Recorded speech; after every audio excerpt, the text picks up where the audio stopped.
Ant-Man and the Wasp Quantumania फिल्म को explain करने जा रहा हूँ और मुझे उम्मीद है कि आपको ये वीडियो जरूर पसंद आएगी और आप इस वीडियो का 10 के लाइक भी जल्दी पूरा कर देंगे। इस कहानी की शुरुआत में हमें उस वक्त का सीन दिखाया जाता है जब जेनेट क्वांटम रियल्स में फंसी हुई थी। उसने वहाँ जिंदा रहने के लिए एक घर बना लिया था। एक दिन जेनेट को एक चमकती हुई चीज गिरती दिखाई देती है जिससे जेनेट डर जाती है और वो अपने वेपन लेकर आती है। वो देखती है कि वहाँ पर खतरनाक क्रिएचर आ गए हैं जो 1 से 2 हो जाते हैं और वो हमला करने लगते हैं, मगर जेनेट उनसे जीत नहीं पाती और एक क्रिएचर उसे मारने वाला था। लेकिन तभी कोई उस क्रिएचर को मार देता है जो और कोई नहीं बल्कि किंग द कॉन्करर होता है, जो जेनेट से पूछता है कि कौन सी जगह है। फिर हम प्रेजेंट में सैन फ्रांसिस्को का सीन देखते हैं जहां अब सभी को पता चल गया था कि स्कॉट एक एवेंजर है, जिससे स्कॉट भी खुश था और अब वो लोगों को बचाने की बजाय एक ऑथर बन गया था जो लोगों को अपने किस्से और कहानियां सुनाया करता था। यहाँ तक कि उसने एक बुक भी लिखी थी, वही होप, जिसे अपने डेड की कंपनी वापस मिल गई थी, जिससे वो दुनिया को बेहतर बनाने के काम में लगी हुई थी। स्कॉट और होप दोनों साथ में खुश थे। एक दिन स्कॉट को जेल में बुलाया जाता है क्योंकि उसकी बेटी केसी को अरेस्ट कर लिया गया था, इसलिए होप उसकी जमानत करवाती है। केसी उन पुलिस वालों को उनकी गाड़ी वापस कर देती है जो उसने पिंप पार्टिकल से छोटी कर दी थी। इससे स्कॉट घर जाते वक्त केसी पर गुस्सा करता है तो केसी उसे बताती है कि वो पुलिस वाले बेघरों के टेंट हटा रहे थे। तो स्कॉट उसे कहता है कि मैं तुम्हारी बात समझता हूँ, लेकिन मदद करने के दूसरे भी तरीके होते हैं। मैंने तुम्हारी माँ को प्रॉमिस किया था कि तुम पिंप पार्टिकल का इस्तेमाल सिर्फ हमारे सामने करोगी। फिर वो घर पहुँच जाते हैं जहाँ हिंग, जेनेट और बाकी सभी साथ में डिनर करते हैं। केसी अपने डेट से कहती है कि हमें साथ मिलकर लोगों की मदद करनी चाहिए। माना आपने पहले दुनिया बचाई थी लेकिन अभी आप कुछ नहीं कर रहे हैं। तो स्कॉट केसी और हिंग से पूछता है कि आप दोनों क्या प्लान कर रहे हैं। तो हिंग बताते हैं कि हम चीटी साइंस पर काम कर रहे हैं और वो स्कॉट को कुछ चीटियों का प्रोजेक्ट दिखाते हैं जो अब बहुत ज्यादा एडवांस और डेवलप हो चुकी थी, इसीलिए अपने खुद के घर बना पा रही थी। केसी अपने डेट को बताती है कि जब आप क्वांटम रियल्स में 5 सालों के लिए फंसे रहे तो मैंने नानू के क्वांटम रियल्स के नोट्स पढ़ने शुरू किए। ये सुनकर जेनेट घबरा जाती है। वो से कहती है कि तुमने इस बारे में मुझे क्यों नहीं बताया। तो होप उनसे पूछती है कि मैंने आपसे इसके बारे में इतनी बार पूछा लेकिन आप कभी क्वांटम रियल्स के बारे में बात ही नहीं करती। जेनेट उन्हें बताती है कि क्वांटम रियल्स बहुत खतरनाक है, मैं 30 साल वहाँ फंसी रही। तो केसी उन्हें बताती है कि अब में से कोई भी वहाँ नहीं जाएगा, लेकिन मैंने एक ऐसा डिवाइस बनाया जो यहाँ से क्वांटम रियल्स के मैप को बना सकता है। और उस डिवाइस को ऑन करती है और बताती है कि एक बार इस डिवाइस ने हमें क्वांटम रियल्स का मैप दे दिया तो हम इससे क्वांटम रियल्स की स्टडी कर पाएंगे। केसी अपने डेट को बताती है कि जब आप क्वांटम रियल्स में फंसे थे उस वक्त अगर मेरे पास ये डिवाइस रहता तो मैं आपको ढूंढ लेती। स्कॉट उससे कहता है कि मैं बहुत खुश हूँ कि तुमने डिवाइस बनाया, मगर ये काम कैसे करता है। तो केसी उन्हें बताती है कि ये डिवाइस सैटेलाइट की तरह है जो यहाँ से सिग्नल क्वांटम रियल्स में भेजता है और डेटा कलेक्ट करता है। जेनेट इससे काफी डर जाती है कि वो क्वांटम रियल्स में सिग्नल भेज रही है और वो गुस्से में उस डिवाइस को बंद करने के लिए उसके वायर को निकाल देती है। सभी इससे काफी हैरान होते हैं। जेनेट उन्हें कहती है कि मैं तुम्हें क्वांटम रियल्स के बारे में सब कुछ सच बताऊंगी, लेकिन तभी केसी का वो डिवाइस वापस से चालू हो जाता है जो वहाँ मौजूद सभी चीजों को अपने अंदर खींचने लगता है, जिससे वो एक एक करके सभी क्वांटम रियल्स में चले जाते हैं। उसमें वो इंटेलिजेंट चीटियां भी चली जाती हैं जो हैंक ने बनाई थी।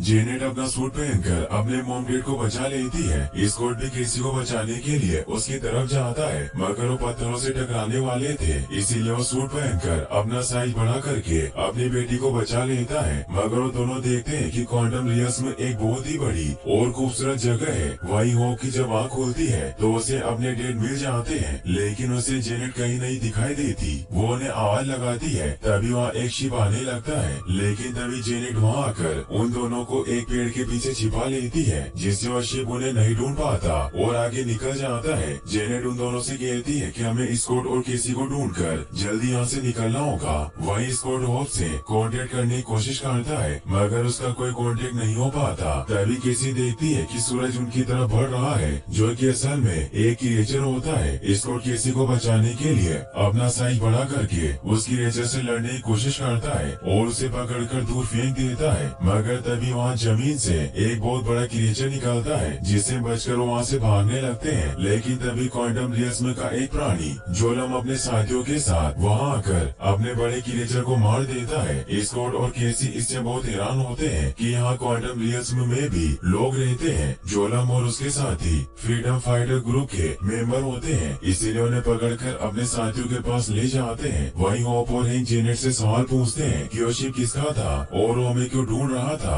आपने तो कहा था कि इस दुनिया में कुछ नहीं है। जेनेट उनके सवालों के जवाब नहीं देती और कहती है कि तुम्हें अभी चुप रहना होगा, मैं तुम्हें सब समझा दूंगी, मगर अभी हमें स्कॉट और किसी को ढूंढना होगा। फिर आगे बढ़ने लगते हैं। हैंक क्वांटम रियलिज्म की ये दुनिया देखकर हैरान होते हैं। वो जेनेट से कहते हैं कि मैंने सालों तक इसकी रिसर्च की, लेकिन मुझे नहीं पता था कि यहाँ इतना सब कुछ है। जेनेट उन्हें बताती है कि तुम क्वांटम रियलिज्म की गहराइयों तक नहीं पहुँच सके थे क्योंकि तुमने क्वांटम स्काई और सब एटॉमिक लेवल को पार नहीं किया। ये दुनिया बहुत बड़ी है, ये जगह टाइम और स्पेस दोनों के परे है, इसीलिए छुपा हुआ यूनिवर्स है हमारी धरती के नीचे। तभी जेनेट को वहाँ पर कुछ फ्लाइंग क्रिएचर दिखाई देते हैं, इसीलिए वहाँ के एक ग्रुप के सामने आ जाते हैं जो उन्हें देखकर उनके ऊपर हमला करने के लिए तैयार हो जाते हैं। उनका लीडर जेनेट पर हमला करता है, लेकिन जेनेट उसका हाथ काट देती है, मगर उसका हाथ वापस से रीजनरेट हो जाता है और वो दोनों बहुत खुश होते हैं क्योंकि वो एक दूसरे को जानते थे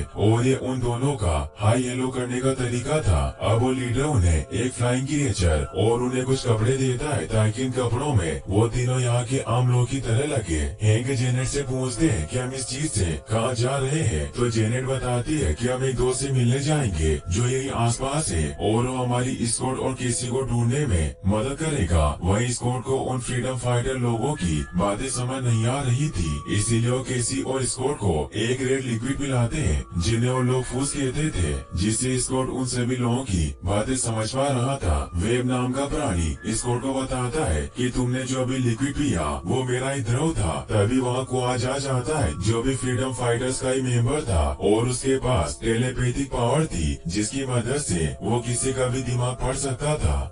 जोलम और वेब को लगता है कि वो जासूस है, लेकिन तभी वहाँ केसी आ जाती है जो उन्हें कहती है कि हम जासूस नहीं है, ये मेरे डेड है। स्कॉट उसे बताता है कि हम अर्थ पर मौजूद एक शहर सैन फ्रांसिस्को से आए हैं, लेकिन उन्हें कुछ समझ नहीं आता क्योंकि वो पृथ्वी के बारे में कुछ नहीं जानते थे। मगर कुआज को अपनी पावर से पता चलता है कि वो सच बोल रहे हैं। लेकिन तभी वहाँ पर उन फ्रीडम फाइटर की लीडर जेंटोर आ जाती है जो उन्हें कहती है कि तुम भी ऊपर की दुनिया के हो जहाँ का हमारा दुश्मन किंग द कॉन्करर है, इसीलिए तुम भी उसके शिकार हो और वो तुम्हें ढूंढने के लिए हमारी दुनिया को खा कर देगा। तो केसी से पूछती है कि यहाँ क्या हुआ था। जेंटोरा बताती है कि उस जालिम कॉन्करर ने हमारे घर जला दिए, उसने अपनी पूरी सल्तनत हमारे लोगों की लाशों पर बनाई है, इसीलिए मैंने अपने लोगों को लड़ने लायक बनाया, लेकिन उसकी सेना के सामने हम काफी नहीं थे, इसीलिए हम हार गए। तो केसी ने कहती है कि हम आपकी मदद कर सकते हैं, लेकिन स्कॉट केसी से कहता है कि हम अभी इनकी मदद नहीं कर सकते,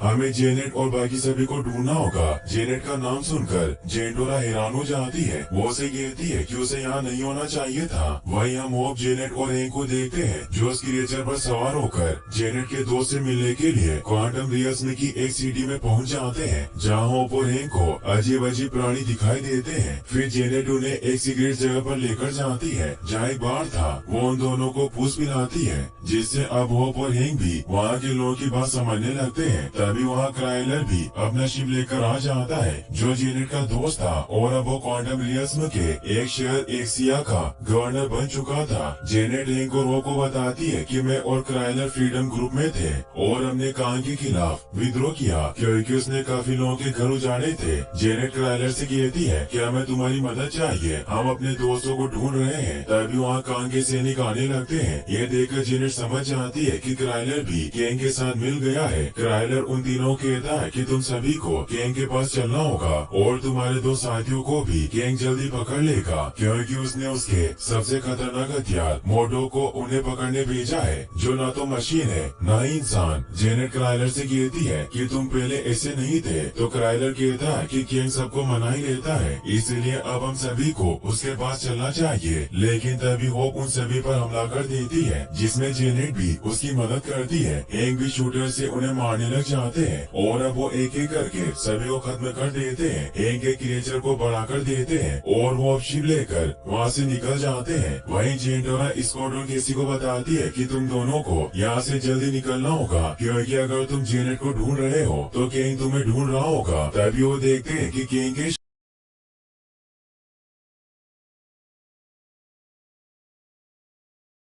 कि केंग के शिप उनकी तरफ आ रहे होते हैं, इसीलिए वो सभी वहाँ से निकलने लगते हैं। वो सभी शिप उन पर फायरिंग करने लग जाते हैं और वहाँ के लोगों को मारने लगते हैं, इसीलिए फ्रीडम फाइटर्स भी उनसे लड़ने लग जाते हैं। मगर स्क्वाड उनसे नहीं लड़ रहा होता और वो केसी को बचाकर भाग रहा था। तभी केंग के लोग जोलम को पकड़ लेते हैं, लेकिन जेंटोरा उन्हें मारकर जोलम को छुड़ा लेती है और उसे लोगों को बचाकर निकल जाने को कहती है। मगर तभी जेंटोरा को केंग के सिपाही पकड़ लेते हैं, लेकिन अब केसी भी उन्हें बचाने जाती है, क्योंकि उसके पास भी एक एंड में सूट था, मगर उसे इसका इस्तेमाल सही से करना नहीं आता था। इसीलिए वो किंग का आदमी केसी को मारने लगता है, लेकिन स्कॉट उसे बचा लेता है और अब वो दोनों जेंटोरा के पास आ जाते हैं। लेकिन तभी वहाँ मोटो कहा जाता है, इसीलिए वो सभी भागने लगते हैं। जेंटोरा को भी अब वो लोग पकड़ लेते हैं। मोटो स्कॉट और केसी के सामने आ जाता है। मोटो उन्हें कहता है कि मैं तुम्हें कब से पकड़ना चाहता था, और उसे अपना फेस दिखाता है, जो कि असल में डेरेन होता है, जिसने अब केसी को मारने की कोशिश की थी।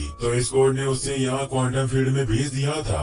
स्कॉट उससे पूछता है कि तुम अभी तक जिंदा कैसे हो, तो डेरेन उसे बताता है कि तुमने तो मुझे यहाँ मरने के लिए छोड़ दिया था, लेकिन केंग ने मेरी मदद की और मुझे अल्टीमेट हथियार बनाया, और अब उसे तुम्हारी जरूरत है। वही शिप में होप और हैंक जेनेट से पूछते हैं कि केंग कौन है और आप उससे इतना क्यों डर रही हो। तो जेनेट उन्हें बताती है कि मैं अकेली नहीं थी जो क्वांटम रियर्स में फंसी थी।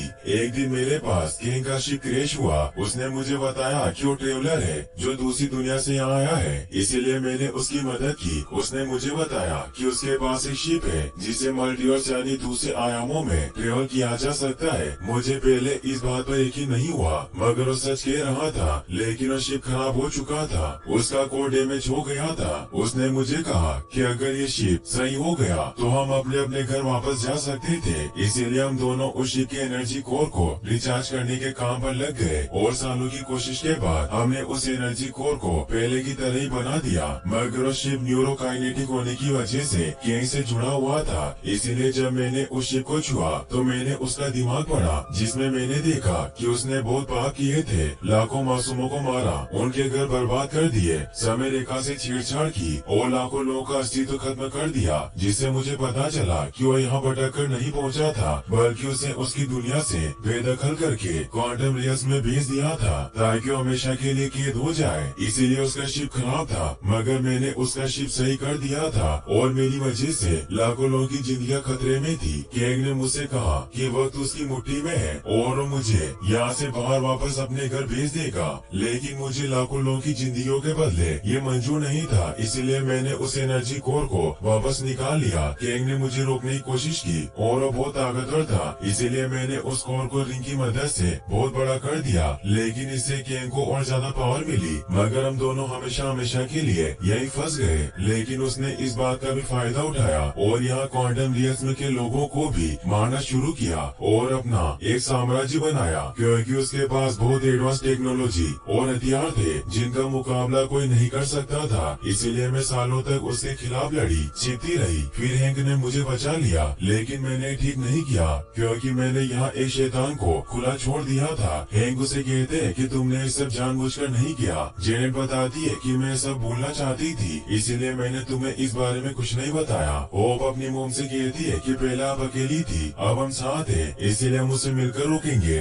और अब वो उस एनर्जी कोर की तरफ बढ़ने लगते हैं, क्योंकि उन्हें पता था कि केंग उस एनर्जी कोर को हासिल करने के लिए स्कॉट को वहीं भेजेगा। वही स्कॉट और केसी केंग की जेल में कैद होते हैं। केंग उनके पास आता है, वो वो स्कॉट को कहता है कि मैं तुम्हारी बेटी को मार दूंगा अगर तुम मुझे वो नहीं लाकर दोगे जो मुझे चाहिए, क्योंकि मेरा यहाँ से बाहर निकलना बहुत जरूरी है। मुझे सब कुछ खत्म करना है। मेरी जिंदगी वक्त की मोहताज नहीं है, बल्कि वक्त मेरी मुट्ठी में है। इसीलिए मेरे वेरिएंट्स ने मुझे यहाँ फंसाया, क्योंकि वो मुझसे डरते थे। इसीलिए मैं यहाँ से निकलकर उनसे बदला लूंगा। स्कॉट समझ जाता है कि किंग के इरादे नेक नहीं है, इसीलिए उसकी मदद करने से मना कर देता है। तो किंग उसकी बेटी केसी को टॉर्चर करने लग जाता है। ये देखकर स्कॉट उसकी मदद करने को मान जाता है। तो किंग एक पोर्टल खोलकर उसे एनर्जी कोर के पास ले आता है, जिसकी साइज काफी ज्यादा बड़ी थी। किंग उसे बताता है कि इसी चीज की मदद से मैं स्पेस और टाइम में घूम सकता था, लेकिन जेनेट ने इसे बड़ा कर दिया और समय से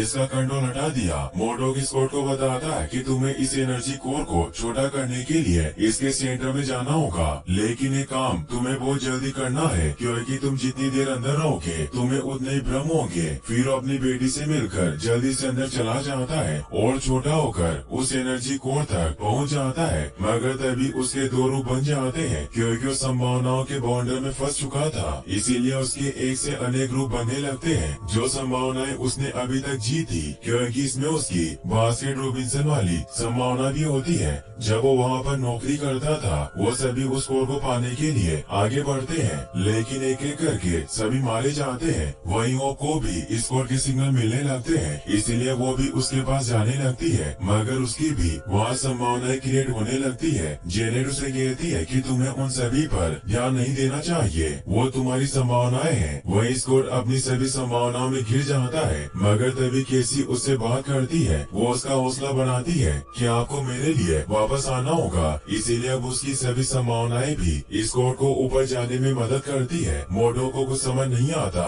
कि ये सब कैसे हो रहा है, तो स्कॉट उसे कहता है कि हम सभी केसी से प्यार करते हैं, और अब स्कॉट ऊपर पहुंच जाता है और उस कोर पर रेड रिंग से शूट करता है ताकि वो कोर छोटा हो जाए, लेकिन ऐसा नहीं होता और वो सभी नीचे गिरने लगते हैं। लेकिन तभी हो पाकर उसे बचा लेती है और अब उनकी संभावनाएं भी खत्म हो जाती है और वो दोनों बहुत सारी रिंग्स की मदद से उस एनर्जी कोर को छोटा कर देते हैं। जेनेट भी उसके पास आ जाती है। वो स्कॉट को कहती है कि हम किंग के हाथ ये कोर नहीं लगने दे सकते, मगर तभी किंग वहाँ पर आ जाता है, जो स्कॉट से वो एनर्जी कोर मांगता है। तो स्कॉट उसे कहता है कि हमारी डील हुई थी, तुम मुझे मेरी बेटी लौटाओगे, इसीलिए जब तक तुम मुझे मेरी बेटी नहीं दोगे मैं तुम्हें कोर नहीं दूंगा। मगर किंग अपनी पावर से वो कोर ले लेता है और स्कॉट उस पर हमला करने की कोशिश करते हैं, लेकिन वो उन दोनों को दूर गिराकर बेहोश कर देता है। वहीं एक शिप पर होते हैं जिन पर मोडोक अटैक कर देता है, जिससे उनकी शिप क्रैश हो जाती है। जेनेट किंग के पास जाने लगती है, लेकिन किंग उसे पकड़कर अपने साथ अपने शहर एक्सिया में ले आता है। किंग उसे पूछता है कि पिछली बार जब तुमने मेरे दिमाग में झांका था तो तुम्हें क्या दिखा। जेनेट उसे बताती है कि तुम एक शैतान हो, मगर तुम खुद को भगवान समझते हो। तो किंग उसे बताता है कि पूरे मल्टीवर्स में मेरे कई सारे वेरिएंट्स हैं जो हमेशा वक्त के साथ खेलते रहे, पर मैंने देखा कि इन सभी की वजह से मल्टीवर्स बर्बाद हो रहा था, इसीलिए मैं उन सभी दुनियाओं को बर्बाद कर दूंगा जो मेरे लिए खतरा है, क्योंकि एक कॉन्करर का काम है एक लाचार दुनिया को मिटाकर नई दुनिया बनाना। जेनेट उसे बताती है कि तुम लाखों मासूमों को मार दोगे अपना बदला लेने के लिए। तो किंग कहता है कि मेरे लिए बहुत छोटी कीमत है। वही हम इनको देखते हैं जिन्हें चींटियां बचा लेती है और होप और स्कॉट के पास आ जाते हैं। स्कॉट उनसे पूछता है कि क्या है वही एंड फॉर्म वाली चींटियां है जो हमारे साथ यहाँ आ गई थी, मगर आपने इन्हें कैसे ढूंढा। तो हैंक बताते हैं कि जब से हम यहाँ आए हैं मुझे चींटियों के अजीब से सिग्नल मिल रहे थे, मगर मुझे लगा कि EMP कम्युनिकेशन डिवाइस खराब हो गया होगा, लेकिन ऐसा नहीं था, बल्कि वो चींटियां थी जो यहाँ आते हुए किसी टाइम चेंजिंग फील्ड से होकर गुजरी, जिसकी वजह से ये एक दिन में हजारों साल जीकर आई, जिससे इन्होंने अपने साइंस और नॉलेज को बहुत एडवांस कर लिया। इसीलिए इन्होंने खुद मुझे ढूंढ लिया और अब वो चींटियां उनका शिप भी रिपेयर करने लग जाती है। स्कॉट उन्हें कहता है कि हमें किसी भी हाल में किंग को हराना होगा, चाहे वो कितना ही ताकतवर हो। वही हम केसी को देखते हैं जो किंग के घाट पर हमला करके उनको मार देती है और जेंडोरा के पास आ जाती है जो एक सेल में किए थी, इसीलिए उसे बचाने के लिए उस सेल के गेट को खोलने की कोशिश करने लग जाती है, मगर तभी वहाँ गार्ड आ जाते हैं। लेकिन केसी अपने सूट की मदद से उन्हें आसानी से मार देती है और गलती से वो सेल का गेट भी खुल जाता है, जिससे जेंडोरा आजाद हो जाती है। केसी उसे कहती है कि मेरी वजह से किंग को तुम्हारे ठिकाने का पता चला चला, इसीलिए मैं भी तुम्हारी मदद करना चाहती हूँ। तो जेंडोरा से कहती है कि मुझे मेरे साथियों तक मैसेज पहुँचाना होगा कि हम सभी साथ मिलकर केंग को हरा सकते हैं और हम मिलकर यहाँ बंद मेरे लोगों को आजाद करेंगे, जिससे हम अंदर से ही केंग के लोगों पर हमला कर देंगे। वही केंग लाइव आकर अपनी पूरी आर्मी को अपना मैसेज दे रहा होता है कि मैं तुम सभी के साथ मिलकर उन सभी लोगों से बदला लूंगा जिन्होंने मुझे बेदखल किया, और फिर हम एक एक करके पूरे अनंत काल को जीत लेंगे। मगर तभी केसी उसके लाइव शो को हैक करके खुद लाइव आ जाती है और उस सभी को मैसेज देती है कि मैं जेंडोरा के साथ टावर में हूँ और अगर हम सभी साथ लड़े तो केंग को हराना नामुमकिन नहीं है। सभी लोग उसके इस मैसेज को सुन पा रहे थे, इसीलिए सभी का हौसला बढ़ाती है कि आपको लगता होगा कि हम केंग को नहीं हरा सकते, उसकी सेना बहुत पावरफुल है, लेकिन ऐसा नहीं है क्योंकि एक चींटी भी हाथी को मार सकती है। ये बात मेरे डैड ने कही थी और अगर वो यहाँ होते तो वो कभी हार नहीं मानते। स्कॉट होप और जेनेट भी उसका मैसेज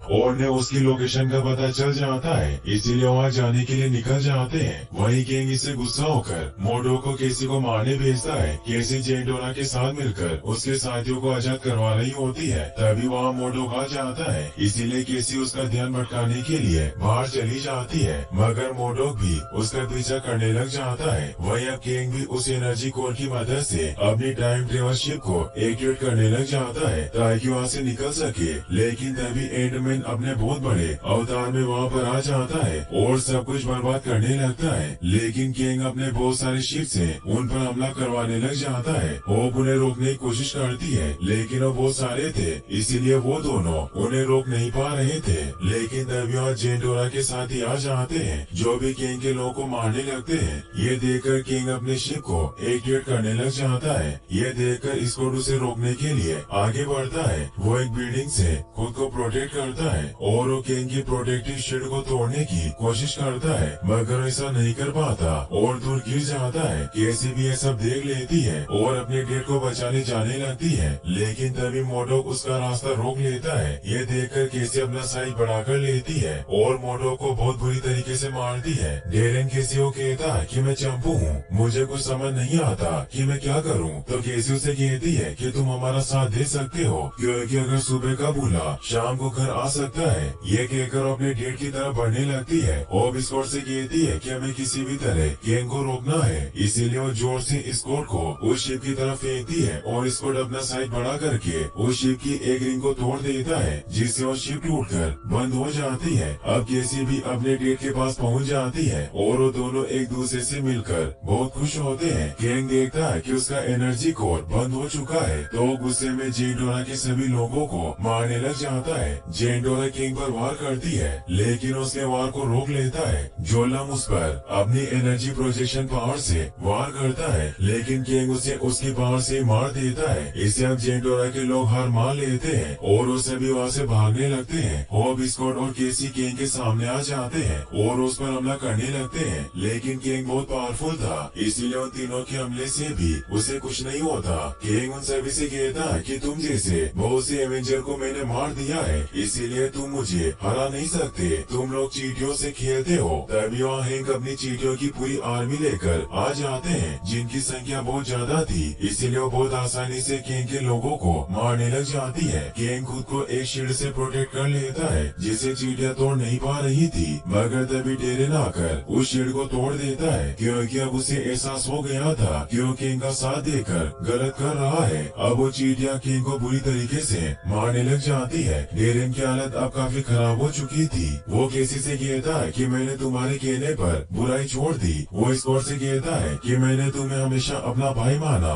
इससे स्कॉट को बहुत हैरानी होती है। डेरेन कहता है कि मैं मरा तो एक एवेंजर की तरह। ये कहते हुए वो अपना दम तोड़ देता है। तभी जेनेट हैंक से कांटेक्ट करती है। वो उन्हें बताती है कि हमारे पास ज्यादा वक्त नहीं है, हमें अभी वापस घर लौटना होगा। वो उन सभी को टावर पर बुलाती है और एनर्जी कोर की मदद से अर्थ के लिए एक पोर्टल खोल देती देती है। अब हैंक और बाकी सभी चींटियों पर बैठकर वहाँ पर आ जाते हैं और वो जेसी की डिवाइस की मदद से वापस घर में पहुँच जाते हैं। मगर स्कॉट जैसे अंदर जाने वाला था, गैंग वहाँ पर आ जाता है जो उसे दूर गिरा देता है। जेसी से काफी डर जाती है। गैंग उस पोर्टल की तरफ भागता है ताकि वो क्वांटम रियल्म से निकल सके, लेकिन स्कॉट उसे रोक देता है, जिससे गैंग स्कॉट को बहुत मारता है और उसका हेलमेट भी तोड़ देता है। गैंग वापस उस पर हमला करता है। स्कॉट उससे नहीं जीत पाता, मगर वो गैंग से कहता है कि मैं तुम्हें यहाँ से बाहर नहीं जाने दूंगा। इसीलिए वो दोबारा खड़ा होकर उसे लड़ने लग जाता है। गैंग उसे कहता है कि तुम मुझसे नहीं जीत सकते, तो स्कॉट उसे कहता है कि भले ही मैं तुमसे हार जाऊं, मगर मैं तुम्हें जीतने नहीं दूंगा। और वो बहुत सारी बड़ी और छोटी करने वाली रिंग को उस एनर्जी कोर में डाल देता है। ये देखकर गैंग उस पोर्टल की तरफ भागने लगता है, लेकिन तभी पोर्टल से वो बाहर जाती है जो उसे रोक देती है और उस पर लगातार शूट करती रहती है, जिससे गैंग उस एनर्जी कोर के पास चला जाता है और उसके अंदर समा जाता है, जिससे एक धमाका होता है और वो पोर्टल भी बंद हो जाता है। और स्कॉट को लगता है कि वो यहीं फंस गए हैं। वो देखते हैं कि जेंडोरा के लोग अब बहुत खुश हैं, मगर तभी केसी उनके लिए पोर्टल खोल देती है। फिर हम देखते हैं कि स्कॉट अपनी नॉर्मल लाइफ वापस से जीने लग जाता है और वो सभी साथ में केसी का बर्थडे मनाते हैं और यहीं पर ये मूवी एंड हो जाती है। फिर हमें इसके पोस्ट क्रेडिट सीन को दिखाया जाता है, जिसमें हम गैंग के कई सारे वेरिएंट्स को देखते हैं जो क्वांटम रियल्म वाले गैंग की मौत से बहुत खुश होते हैं